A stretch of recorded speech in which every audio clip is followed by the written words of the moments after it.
Hello, everyone, and time to do the part of this that makes me angry again. And that is the bottom 10 movies of 2025. These are the worst movies that we saw in theaters and covered on the podcast.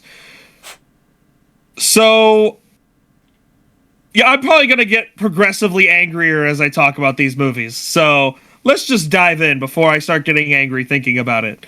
In the number 10 spot, we have a very recent addition to our movie days, and that is the new SpongeBob movie. This movie was absolute dog water. Like, it was... we just... Honestly, I could sit here and talk about it so much. I'm just gonna say, if you want to hear my thoughts on this movie, just go watch the thing. Kellen, you shut the fuck up! Dare you send me that? This little shit just sends me big guy. Like, what the fuck? I hate Kellen sometimes. Moving on to the number 9 spot, yet another recent addition to our list, and it is The Housemaid. Again, link to the video. I'm pretty sure we covered it in the same video. Gosh, was that movie awful. Not even Sydney Sweeney could save that. Like, at all. Like, that was just...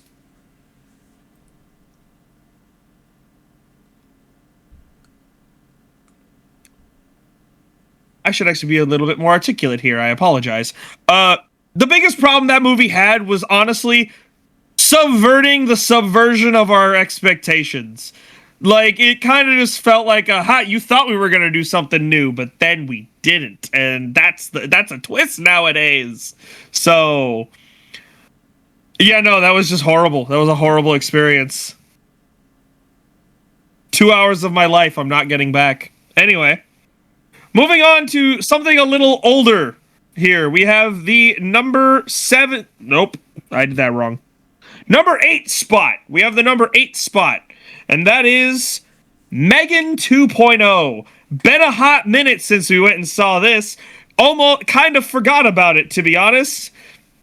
Mainly because of how much of a nothing burger this movie is. And also, why the hell did you take a horror movie and make it a girl boss action movie? One of the weirdest... I don't even know if I'd call it a lateral move. Like, just one of the weirdest moves I have ever seen a franchise try to do. Moving on, we have the number...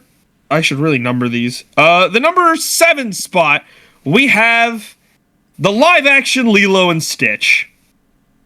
This movie, A, didn't need to be made, B, didn't need to be made so terribly, and C... it owes me a refund, honestly. The fact of the perversion of the original message of the movie, I guess I shouldn't call it a perversion. It's more just like the fact that they took the concept of the first one and just threw it out the window was just a slap in the face to a classic movie that a lot of people loved. And it made me quite angry, to be honest. So angry that we're gonna move on, so that way I don't get more angry about it. Moving on to the number 6 spot, we have In the Lost Lands. Dave Bautista, are you okay? Like, are you actually? Because you're kind of in a lot of random stuff, and sometimes it's pretty entertaining, but like, this was just... This makes me want to call a wellness check on this man. This man, like, does he just take the roles because he needs the money? Is that what it is? He's honestly the only reason we went to go see this. And not even he saved it. Like, this movie was so nothing and so garbage and just trying so hard to be Mad Max without getting sued that... It was so bad. This movie was so terrible. In the number 5 spot, we have the absolute abysmal. One of the worst slap in the faces actually I've received this year, and that is Until Dawn. This was just... There are almost no words for how disrespectful this movie was.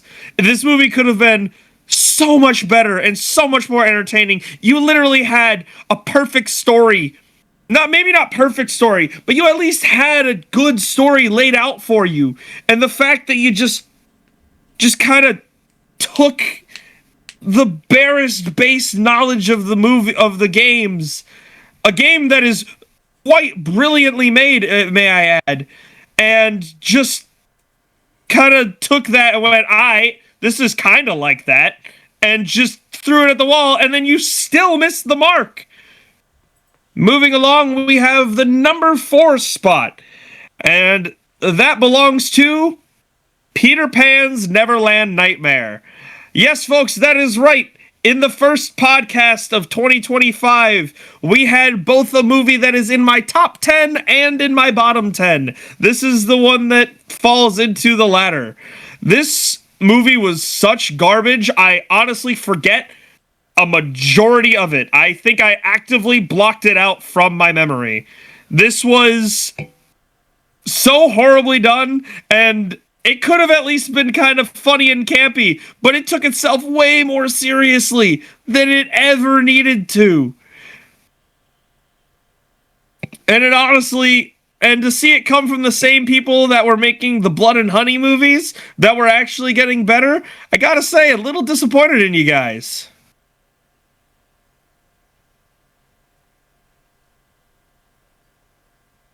Into the bottom 3. Now, my number 3 spot, I actually had to retroactively change for this, because in setting up my bottom 10 for this, I realized I hated this movie way more than where I put it. It no longer belonged where it did. I had to move it lower.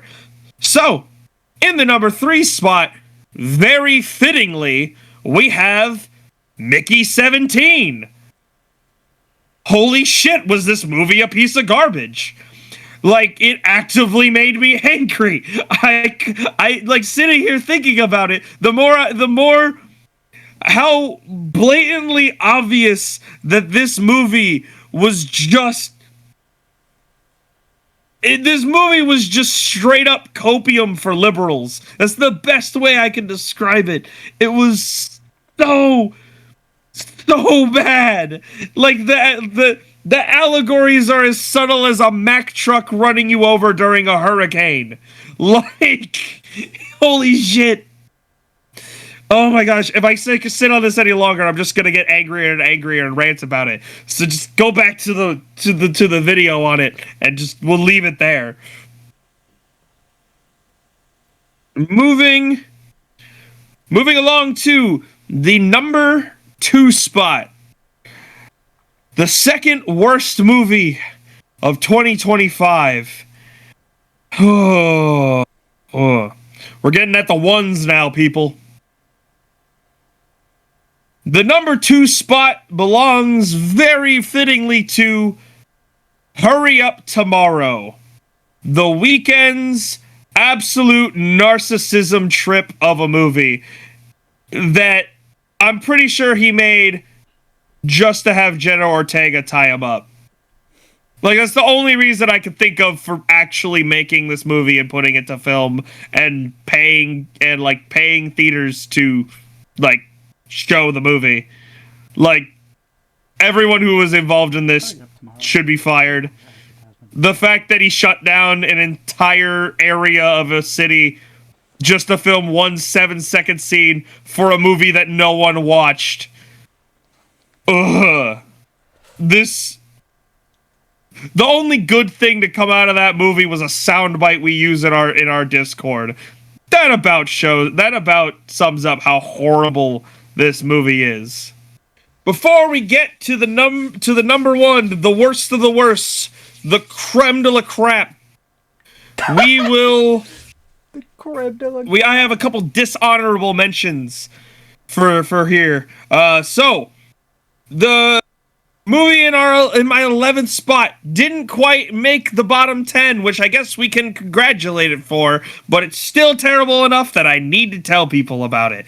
And that is the new Strangers movie, Strangers Chapter 2. Holy fuck. Honestly, the best thing I could say about this movie, the best way I could describe how bad this movie is that it was so bad that the next chapter is coming out in February. Need I say more? The last chapter came out about 4 months ago, I think. Not even.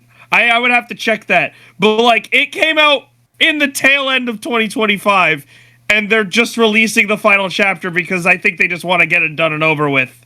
Like, that's how horrible they have absolutely screwed the pooch on a very interesting franchise.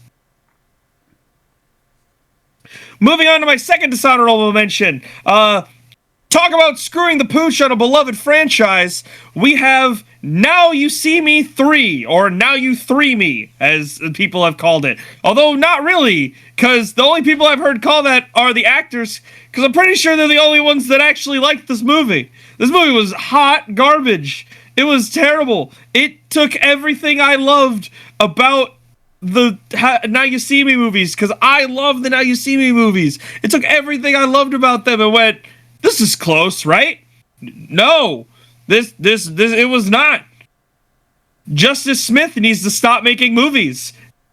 Or being in them, honestly. He didn't make this, actually. He was just in it. It's just him being in it by default, I guess, makes him the protagonist of the movie. Because he doesn't know how to do anything else. We are down to the last, the worst of the worst. The one that haunts my nightmares, or doesn't because I try to actively forget about its existence. The movie that ruined Paul Rudd for me, honestly. In the number one spot, in the bottom spot of the year, the worst movie I've seen is Friendship. I hated this movie so much. First off, I walked out of it twice. I almost stayed out of it. The only reason I didn't is because Kellen didn't follow me. This movie is so bad. Like, I thought for sure. I thought absolutely for sure that Hurry Up Tomorrow was going to be the worst thing I saw all year. I was so confident in that fact that I have literally had Friendship. I put Friendship in my list of movies in my ranking thing for in the bottom spot, and when I wrote it, I was so angry at it. I wrote it in all caps, and it says, here, I'll even show it. I have it written as Friendship, I guess. Because it's just so horrible. Like, first off, there's no friendship in this movie. Second of all, I have realized that the man, I don't even know his name. This man has lost all street cred. The guy that actually is the main character of the movie. I've realized he should just stick to short form content. He should only make a video that's no more than a minute or two long. He doesn't have any sense being in a movie, because holy crap does his style of comedy run out so fast. My god, when you try to apply it to a serious plot like they were, although I don't even know if they were taking this seriously, the reviews on this movie are so mixed. Like, I've seen people revere this movie as, oh, it's an amazing commentary on that one friend that won't give it up, or on that one friend who tries too hard, or like all this stuff. And I'm just like, did you watch the same movie I did? Dude just cringed out for 2 hours.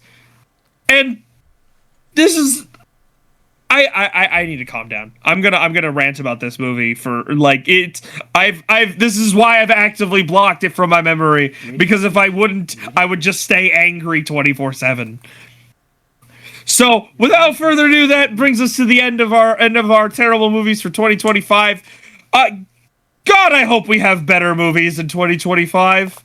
I really hate going to go see movies and then having to give them a 1. Last year gets a pass because the movie that we put in the ones we knew were going to be bad, and we went and watched them anyways. That's on us. This year, they really snuck up on us this year. God help us in 2026. Please hope that we have some better movies. I am so ready for it. So anyways, guys, thanks for sticking with us this year. Thanks for watching all the videos. We're excited for 2026. And until next time, that's a wrap. Roll credits.